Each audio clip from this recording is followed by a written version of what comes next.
Okay, I'm just going to say it. I'm very, very, very torn about this.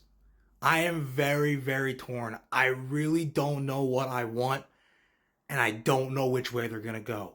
I can see both avenues. I can see both end conclusions. Either option A, we get Jamie Hayter beating Mercedes Moné, and we get Jamie versus Toni Storm, a whole full circle moment of 2.5 years because Jamie literally, because of an injury, almost basically got squashed by Toni Storm when she was a member of the Outcasts back at Double or Nothing 2023.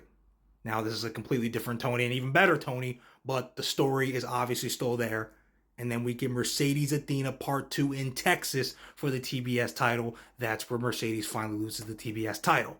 I could see it going that way. I have no problem with it going that way. I think we would all love it. I would definitely love it. It would suck seeing my girl lose basically back-to-back pay-per-views, but she's the GOAT, so she has to be generous, and that's fine. I can accept that.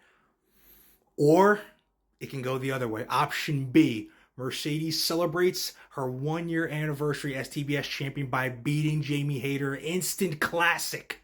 And she goes on to face Toni Storm. The battle of Timeless versus the battle of freaking CEO versus Monet, if you will. Who wins? Mercedes ends up winning. Goes full Kenny Omega type belt collector, is the freaking Women's World Champion, TBS Champion, New Japan Strong Women's Champion, Rev Pro, Undisputed like Women's Champion, like everything. Like she goes full Kenny 2021 belt collector. Again, I have no problem with that. I love that. It's absolutely great. But I do see a bigger question mark of like, there's no way Athena's left off the card.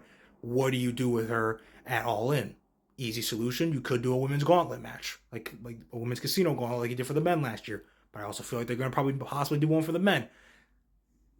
This could really go either way, and I'm very torn. But what we know for sure is that we are going to get a great freaking match in the tournament finals. We got this, and we're gonna have Hangman versus Ospreay, which I kind of am leaning a little bit more towards Hangman because they're really emphasizing that story of, bro, you keep failing to win back the AEW World Championship, and I feel like Hanger ends up beating Ospreay because he lost in the finals of the on last year. I feel like he doesn't lose 2 years in a row, and then he goes on is the savior as the main character of AEW, and once again becomes two-time AEW World Champion and basically says, "Yo, fuck you, Max."